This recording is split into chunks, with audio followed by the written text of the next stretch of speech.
like to myself, I was like, holy shit, I did it. Because I had wanted to do this and like set a goal and it took years. And I didn't care what happened when I walked in there. I was like, I'm just doing what needs to be done at this point. And I had so much fun. I'm Justin Lesko, a Brazilian Jiu-Jitsu brown belt and a former pro MMA fighter. Jiu-Jitsu as a weight loss tool is something you see a lot. People just trying to get in better shape and be healthier, and they're using jiu-jitsu as their favorite form of exercise. Well, my guest today took that concept to the extreme and not only used jiu-jitsu to lose a ton of weight, but also won a bronze medal at Masters Worlds and won Pans in 2020. I'm very excited to talk to her and find out how she went from someone using jiu-jitsu to lose weight and became someone who's competing at the highest level. Please welcome to the show, Kelly Berginson. How are you? I'm good. How are you? Good. I don't know if you can see over my shoulder here, but it is snowing a lot. And Oh, I won't show you outside here then. yeah, please don't. Please don't. We have a guy from our office who just moved to Florida, and every morning when we get on our like morning Zoom call meetings, whatever, likes to give us the weather report and tell us all the fun outdoor activities he was doing. And when we get done with this call, I'm going to go outside and shovel so my wife has a spot to park her car when she gets home. But It's exciting. that's my cardio for the day. Instead of going down to the basement and working out, I'll just go outside and shovel for a little Used bit. to live in South Dakota, I understand. Yeah, what made you go from South Dakota to Florida? I mean, I'm not blaming you for making that move, but what was the I went from South Dakota to Maryland. Like when I was 12 years old, we moved to Maryland, and I went to high school there, and I came down to college here. I did a few. I just did nothing with the degree, so nothing. Oh, well, at least you walked away with a degree, because I did a few half parts but no full parts, and I've got nothing to show for it. But I always like to start by asking people, how did you come to find jiu-jitsu? Because it's sort of a fringe sport that not everyone knows about. How did you wander into it? Yeah, well, that one's very easy for me. I know exactly how I found it. I was actually very, very overweight. I weighed about 315 pounds, and I decided I wasn't big into UFC, MMA, any of it, knew nothing about jujitsu, anything. Long story short, I made a decision, like, I can do that. Like I can do that fighting, and I'm going to do it. I had a knee injury previous to that they told me, like, oh, you'll never walk again, any of this. And I was like, no, forget that. I'm doing this. And I was like, okay, now's the time. I'm going to try this fighting thing. And I was, of course, in that part, they were like, oh, you should probably learn how to fight on the ground. And I was like, oh, that's probably a good idea. And I'll never forget my first, I was introduced to a guy who was a purple belt who showed me some moves, introduction to jujitsu. But then when I met with my jujitsu coach, who became like my MMA coach, he did the whole thing. He's like, all right, go down. And I remember saying to him so clearly, this is so stupid. Why would anyone fight down here? We'll spend no time down here. I was like, I don't like it. I don't get it. And then unfortunately, I suffered an injury, had a couple months delay, and then started January. I remember January 1st when the gym opened up from the holiday. My shoulder was healed, and I was like, oh, let's do it. And I don't think I've ever looked back. When was that? How long ago was that? 5 years ago. Wow. You've made a lot of progress in 5 years, and we're going to talk about it all. I want to go back because you mentioned your knee injury. I saw you post on Instagram not that long ago, all of those crazy screws and stuff in the knee. Like, what happened that resulted in your x-ray looking like that? Well, my, let's see, my kneecap here, this one, would get stuck on the side. Like had the sublate, I can never say it, but it would get stuck on the side. And so both of them were doing it. The right one, far worse. And I went to a doctor. They said, no problem. We'll do what's called the patella realignment. We'll realign your kneecap. They're like, oh, we put little screws in the front and it stays there, so forth, so on. Your kneecap will stay. I believed everything went well. I trusted the doctor. Unfortunately, he left out a few details that it didn't go as well as expected. He accidentally ran them into each other. A whole bunch of stuff that I was still having pain, and a doctor went in to explore and found all of those problems. Oh, In my knee, I've had 9 surgeries on it since then, and it's just needs to be replaced, and they're just waiting for me to say yes, and I keep saying no. Wow. wow. My expert medical opinion of all of those screws doesn't look very good was It's Kind of perfect. spot That's on. just perfect. Yeah, you Wow. should have got a medical degree. That was perfect.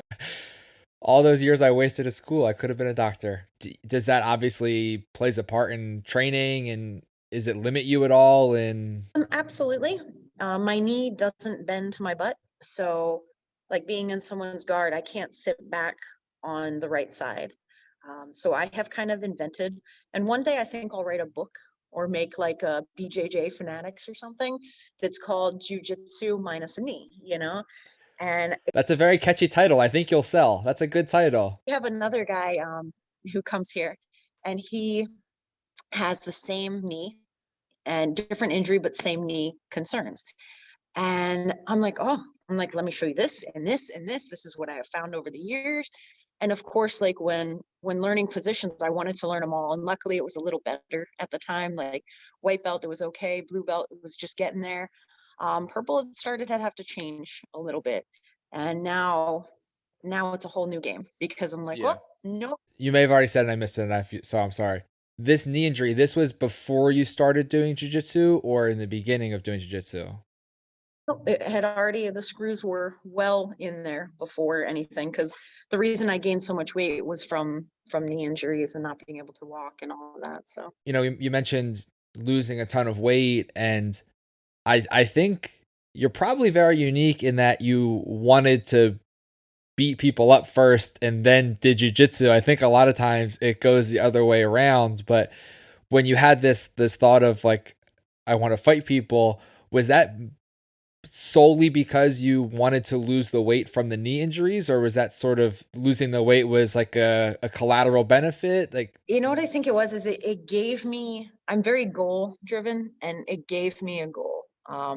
So yes, it definitely helped in fueling the desire for the weight loss.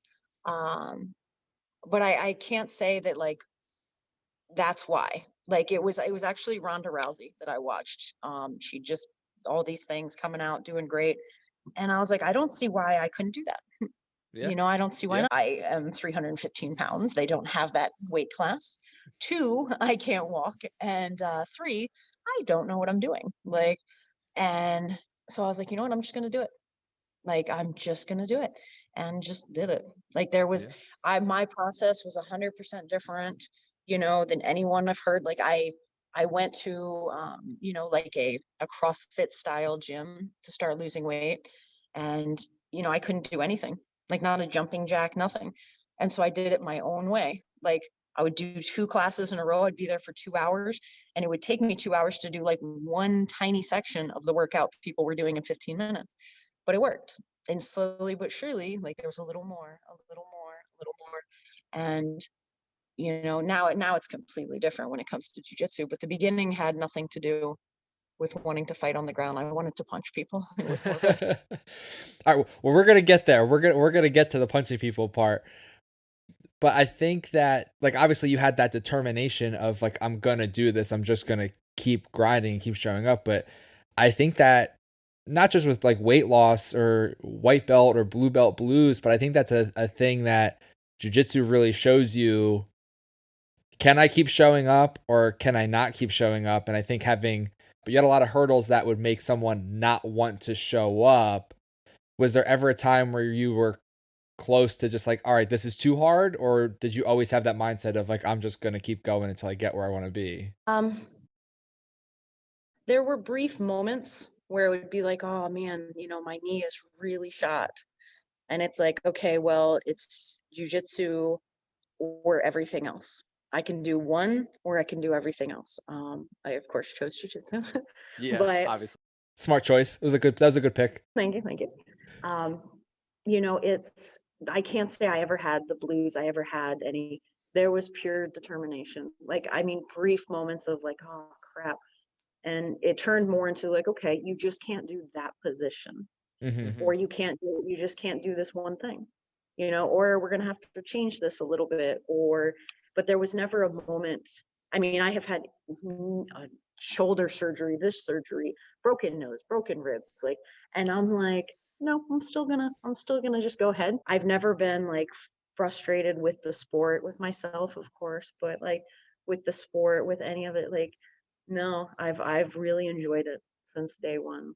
I'm like truly grateful for it. I I second that, the thought of I'm truly grateful for jujitsu. And obviously since I started training, I got to a point now where I do as much jujitsu things as possible. Like I have a jujitsu podcast just to talk to people about jujitsu because that's what I like.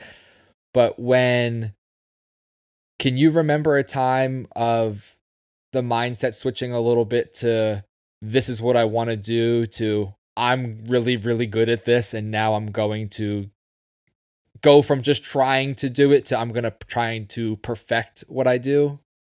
Or is it just sort of seamless? It was pretty seamless, and believe it or not, I doubt myself more than I think most people would think. I'll like I have some people that are like, oh, you're so cocky. And I'm like, no, I'm confident. I'm not cocky. I don't think I'm better than everyone out there at all. Do I think I'm a good learner, that I pay attention, that I put the time in? Absolutely. Does that to me eventually equal success? Yes. Some people quicker than others, but eventually it's going to equal success. I don't necessarily see what other people see in my jujitsu, and I'm okay with that. But it's not really like an up and down thing. For me, it's been very, very balanced. All right, so we'll get to the part where I know you've been waiting to get to. The first time you got to punch somebody in the face, did it live up to what you thought it would be? Because I remember the first time I sparred in a Muay Thai class and was like, I don't know if I'm supposed to be here, and it took me a couple rounds to like be okay. This is all right to get punched, but like I won't compare it, like no sparring or anything. That wasn't like that was like okay, you got to learn. Like I am definitely nowhere near where I should be in striking to get into a cage, but I decided to do it anyway. And like the first fight was my favorite fight, like ever. Nothing will ever replace that moment. The best moment was just having like as they're putting the Vaseline on and they're doing everything, like to myself, I was like, holy shit, I did it. Because I had wanted to do this and like set a goal, and it took years. And I didn't care what happened when I walked in there. I was like, I'm just doing what needs to be done at this point. And I had so much fun. Nothing went according to plan. Well, the only thing I can call it is I went ghetto bitch. I'm like, oh, hell no. And just everything went out the window. Like, it was just, I had so much fun though. Luckily, it wasn't, she was great. It was both our first MMA fight. She came from a Muay Thai, background. And just a, really nice person. And I had a great time. I unfortunately did not win the fight, but by the third round, I was jacked. I was ready to go. I spent the entire round pretty much mounted on her, pounding her face in. And if I had any kind of understanding of MMA or jiu-jitsu at that time, I definitely would have won the fight. Just all my friends came. It was so cool. Like, it was just an experience. I didn't even leave with a scratch. So I had literally, I can't even tell you, it way surpassed what I expected. And it had nothing to do really with punching her so much, yeah, except that like I was like, oh, I can just hit her. yeah, And it was yeah, okay. yeah. And like you said, it wasn't really even about the result. It was I've worked so hard to get here, and here I am. So no matter what happens, I've made it this far. Absolutely. Yeah. And I haven't been in a cage fight in a while. I've only had 3 amateur. And I don't believe in any way that I have showcased anything of my abilities at this point in time. And I'm turning 38 next week. For my 40th birthday, I'm going to start cage fighting again. I think I had just got my blue belt. I was like, I watched the fight and it's hilarious. I'm like, Kelly, what are you doing right there? What is your schedule like now? I mean, assume there was no COVID. We'll talk about COVID, but like pre-COVID, to go from absolute beginner to brown belt in 5 years, that's obviously you're spending a lot of time on the mat. So what does that schedule look like for you usually? Usually more, it's like you said, the training's different when there's a goal, when there's an event, if there's a championship coming up, if there's, something to train for. it's very different. But however, like my ideal training is just from jujitsu, just jujitsu, not when it was striking and all that, but just jujitsu is 2 hours in the evening and an hour or two during the day. But the evenings are classes. Those Hmm. are classes. The daytime is very specific active drills. That doesn't, and then there's the workout, the little tiny things that matter, focusing on nutrition, everything. There's so many aspects to it, but for just training, it would have, like on average, would be about, 2 to 4. On a good day, like when there's nothing happening and I feel like good, I usually train 2 hours a day anyway. So Yeah. just Yeah. for fun. So The trade-off was I had to get punched in the face as my job, but at the time in my life when I was training, 2 training sessions a day on top of running and lifting and conditioning and, working with a boxing coach, like, that was the most fun when your job was full-time just to train, but it's, I don't know that I could keep that up now and, my wife would stick around, but probably true. yeah. So obviously, like COVID and pandemic and all, and you're in Florida, and I know Florida opened up a little bit more quickly. Here in New Jersey, people are still training, like schools are still open. But Florida was sort of, I would say, aggressive in how quickly they were opening. So did you miss a lot of time on the mat? What does it look like now being back on the mat? I didn't miss much time. Florida's just a breed of its own. Like, it doesn't make much sense, It's like, oh, I just read an article, a guy threw an alligator through a drive-through window. Yeah. So, it's a breed of its own in the sense, like, we took off. They started closing, I mean, super late March, almost April, and by May, it was reopened. Okay. Like, we lost maybe, yeah, like so minimal time. And I actually took that moment for me to, because I had a lot of extra skin from the weight loss, Hmm. and I never have time off and can't take, 6 weeks off from training. I mean, I can, I choose not to, Yeah. but I had the surgery for, Oh, okay. timing for me right when everything reopened. I got to come back into it. It was time very well spent, very well worth it with the surgery. I feel much better. So it was actually a blessing in disguise for me. So Yeah, not time wasted because you still were, even when you're not training, you're still progressing towards what you're trying to do, just in a different way. You guys had the better version where you could get right back to it because it's been oh yeah, fucking brutal. we had pans. We had quote unquote world's masters. Um, since there was no world, but you know what I mean? Like, Yeah. we've had Orlando Open, we're having it again. Like, we've had an immense amount of fight to wins. Um, Florida's just like, no, thank you. Yeah. We don't Yeah. accept this, and we're gonna Yeah. do what we want. So Yeah. we did the same thing in the very beginning, like when it first started, and I hadn't had the surgery yet and didn't know it was going to be so long. We had our quarantine crew, which was just different. It was 4 different females, and we weren't around anyone else except for ourselves. And we would come together and we would train, completely different styles, completely different personalities. And it was fun. We had a lot of fun. So You got to make do with what you have sometimes. I got to, absolutely. when I got to just roll with Mike over and over and beat him left and right because he's not here to defend himself right now and I can pretend that's true. You got to do what you got to do. So you had these 4 different female grapplers. What is the ratio usually look like for you? Is it you and 4 others and that's sort of it for your school, or do you have a large staple of female grapplers? We have a large academy in general for the space that we have. We have a lot of people. Female wise, we have a solid group of probably 10 to 12. We're predominantly male based, but in my opinion, just with jujitsu in general, like, to have 12 like consistent women is phenomenal.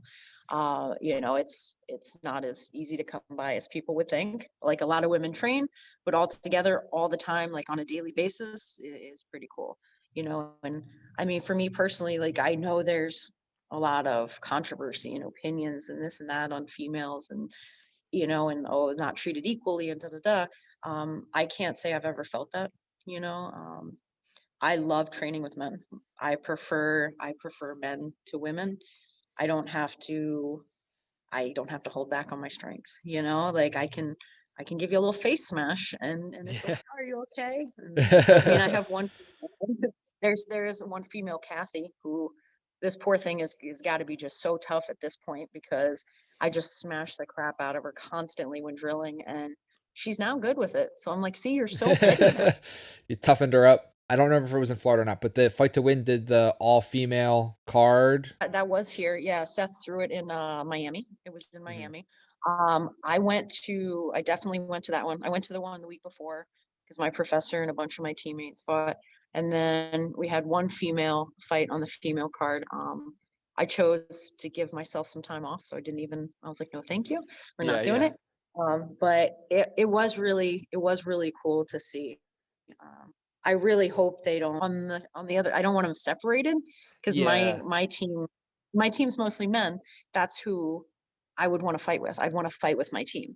Um, so it is amazing though that they're finally getting the same opportunities, you know, like that we will get like the same pay. So I think what Seth did was starting this trend is set a precedence that will be absolutely amazing for the future. We had done a video talking about, I don't even remember which event it was or which female grappler it was, but I remember saying, like, if you think that a female main event is not worth watching or going to, like, you can see me in the comments and I'll tell you why you're wrong and why you're an idiot. And fortunately, nobody jumped in the comments and I didn't have to argue, but I just don't understand the mentality of like, I just don't get it. I just don't get it. I just like jujitsu and it doesn't matter to me which gender is competing. You know what I mean? If it's really cool technique or if it's a really great match, why does it matter? As long as the match is good, who cares? And I think it's weird that that's not an every person's opinion, but I guess that's just, I Well, don't they know. said it was the highest watched fight to win in history. I don't know. Did you get a chance to watch all the fights or no? Yep. Yep. Yeah. Like women are ruthless. Like it's amazing to me. Yeah. It's And absolutely amazing. it's also crazy that when you say you have 12 female students at the school you train at, like to me, that seems like a super high number. And it's still like weird that the percentages are so off. Do you think that, like looking back just over the last 5 years, do you think that more female grapplers are coming into the sport? And do you see those numbers? I don't want to say we're at a point where they're evening out, but where they're coming, closer to being similar. I think there's definitely an increase. And for certain areas, California, Florida, maybe Texas, I think it's starting to balance a smidge. Other areas, no. Other countries, no. But you know, I went to Brazil recently and trained there, and there was one lady who like had ever heard of anything, and it's I don't necessarily know. I don't know the statistics, I don't know the numbers, but from what I see, like in a lot of areas, we do have a lot more women, which I think is amazing, absolutely amazing. I hope to see more. And, I teach the kids with my professor here, and I'll have like the moms come up and they're like, oh, I want to try this. But there still is that, do I have to go with men or Yeah. Yeah. are they going to hurt me? Or so I mean, I know there's a lot of women's classes. I'm sure at some point we'll have one also, when we have more space. But like it's still there's a lot of that like hesitation. Yeah. But it is But what is neat is we have when I look at like the future of jujitsu. So when I look at the kids' classes here, we have our little tiny champions that are my favorite, starting at 3 years old. And then we have the younger kids, the young adults, and then we have juniors. And it's actually like our juniors is more females, yeah. um, doing phenomenal. And, the little kids class is balanced. It's a 50-50 split Yeah. and almost more women in the middle-aged kids. So to me, like, I see the future being very bright for female in jujitsu. There's more women known now. It's like, oh, this person does this. There's the female seminars. There's a lot of opportunities coming up, and I'm very grateful for everyone who laid the groundwork, but it's really cool to see like, God, what's her name? Like Elizabeth Clay. She's super Yeah. young. She'll Yeah. bring in a whole different genre of girls. She'll bring in, Yep. you know, the young girls, oh, look, she's doing this, she's 18. You know, it's so neat to see like the new wave of things. And you gotta Yep. just let it ride. So Yeah. I think there's a lot of hope for future too. Yeah, just on a side note, I'm still mad that Elizabeth Clay got robbed in the Gabby Garcia match because I think Gabby did nothing in that match and that was a blatant robbery. But yeah, Elizabeth Clay is really, really so good. If there's a couple people who I will always make and I'll always make the time to watch. She's one of them, and Grace Gundrum is the other who like I don't have a chance against them and they're like 18 years old. You know what I mean? Like it's unreal how good they are, right? Like so young and so good. It's like sort of scary to think about how good jujitsu is going to be just in general, but it's also really cool to think about this next wave of not just female grapplers, but grapplers who started so young and are so good so early. Makes me really mad that I didn't start when I was like 12 years old, you know? No, I think I yelled Didn't at even my know what mom jujitsu twice was. for that. I was like, Mom, why Well, didn't you put me in martial arts? I'm out there riding a horse and playing tennis. I'm like, what kind like you said, I think that there's a pretty bright future for female grapplers. It's hard for me as not a female grappler to say that, but I think that as a fan of the sport, it's exciting to see. Absolutely. And like a big thing for me is, like always making sure, women get a fair opportunity, this and that. But I also, especially I think with teaching the kids, I don't I don't want people to get so caught up in the female movement that you forget about like the little boys. Like that, you know what I'm saying? I'm like, please still don't forget, like those are our kids too. Like they Yeah. Yeah. still need the future. Like, don't forget them. And like, it's neat to see that like especially like with like sponsorships and stuff, like kids being sponsored in jujitsu, Yeah. boys, girls, like very equal. Like Yeah. children are very equal in that. Love that because it's about how they come up, like we Yeah. are preconditioned to what we've been through.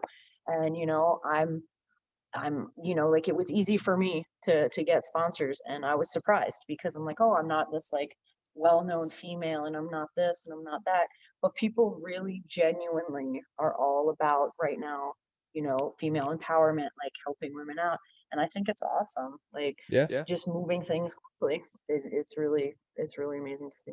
As with everything, your jujitsu skills and your skills or your talent or whatever it is, obviously we do jujitsu, but that kind of should just speak for itself. And I think if you're going out and you're putting on an exciting match, you should get paid the same as someone else who's putting on an exciting match, regardless of what their gender is. And again, I think it's weird that that's sort of a controversial thing to say, but I think it makes me happy hearing someone who is a female grappler say that they see the progress and they see things happening because I'm an outside observer. My daughter is 18 months old. She's not getting jiu-jitsu sponsorships yet, so I can't tell if the pay is equal. You know what I mean? You're I in it. it's I'm just counting down the days until I can get a gi that fits her and we can get her in class. But That's CBD black belt, I think, was the first tournament that paid equally from mhm. male to female. Um, I think Baby did win the same amount as everyone else. Um, but I'm not sure if it's, like quite equal, but it's at least there's some setting, like I said, like setting the precedence for it, like setting the Yeah. table high, setting the bar just a little bit more for women, which is Yeah. very important. It's like there's always going to be, in my opinion, like, and it's not just females. Like let's like looking at the UFC, you um look at Ronda Rousey, her payday, and Amanda Nunes's payday. Amanda is just a lethal weapon out there, just destroying people left and right. Can't even find a challenge. And like Rhonda was phenomenal and had her day into this, but her pay was insane because, she's whatever reason, I'll just say whatever reason, she was different than Amanda Nunes. And so there's still inequality with females, with men. Look at Conor McGregor's pay Yeah. versus, like someone else's. Like there's inequality. It is Yeah. about, to me, like you said, like it's about putting on that show. It's about making Yeah. everyone has that. Females, male, it's all about it, like that down here. There's so many UFC fighters, so many fighters. I personally have the privilege. One of my teammates is Kamaru Usman, and like, him and I know Gilbert well, and like their fight, like hearing it from their point of view, and like, Usman breaking it down and stuff. It's so crazy to me that there's so much money involved. There's so much this, and at the end of the day, it's just two people, Yeah. and so I don't know if anything will ever be equal or not. That's not Yeah. that's not up for me. I'm Yeah. not the one paying them. So Please don't tell Mr. Usman that I did pick Burns to win that fight and it was nothing personal. I just picked Burns, so please don't. amazing. They're both amazing guys. Like amazing fathers, just amazing people. You had a teaser on Instagram about, talking about getting back to fighting, and we talked about maybe for, turning 40. Jiu-jitsu wise, do you have anything on the near horizon? What's the next couple months look like for you? Nothing right in this moment. There's an Orlando Open coming up. There's some small things coming up. I'm still on my mental vacation from because when I train for anything, it's no joke. So I'm on a mental vacation, mending all those lovely injuries. Yeah. But nothing in the near future. It's so unpredictable right now. Whatever, like normally I would answer you and I'd be like, yes, August, I'll go to Vegas for World Masters because that's what we do. That's what that is. That's what happens. You just don't, right now, you just don't know. Yeah. Probably in the future, I'll talk to Seth about a fight tomorrow. See what'll happen there. Yeah. Well, where can everyone find you? So after they listen to this and they want to watch matches and they want to follow you along this jiu-jitsu journey, just tell people where they can find you, and I'll link to it below as well. Okay, yeah, it's just, I would say Instagram is by far the best. Facebook seems to be old school. I'm still a fan, but it doesn't seem as popular. It's Kelly B _ Smiley. My fighter name is Smiley. I tend to smile even when getting hit in the face. Well, I'm getting that just based off of this conversation. It makes sense now. It doesn't. My former coach, who unfortunately passed away from a freak accident, he had given me the nickname, and he was like, "It just makes no sense." He's like, "Somebody can walk up there, smack you right in the face, and you're like, nice." Well, if it fits, it fits. Do have a few amazing sponsors. Knox Gear. It's skis, no gi, all that apparel, even face masks. It's Knox Gear with 2 double X's.com, and they have amazing things. If you want a discount, if you want 30% off, it's Smiley30. You'll get 30% off. All of my other sponsors are pretty local. I'm sponsored by Fit Food Express, who makes my meals when I'm too lazy to make them and keeps me healthy. That's a good sponsor. That's a good sponsor to have. Telling me. And of course, I would say if I could plug anything, it would just be a thank you to Excel, which is the academy I train at. I train under George Santiago. He is by far the best. I have no intention of ever going anywhere. He's a legend in the making, the man, the myth, the legend. And thank you for the opportunity. I really appreciate it. Yeah, Kelly, thanks so much for coming on. I had a lot of fun getting your perspective on things, and there's we talk about on the show all the time. I say it all the time how good jiu-jitsu is for weight loss and for accomplishing goals and for your life, and you really took that and ran with it. So I appreciate you coming on and telling your story, and I'll definitely be staying tuned to see what you accomplish next, because I'm sure it's going to be pretty exciting. But that sounds perfect, and I am 100% going to tell you as soon as you said that.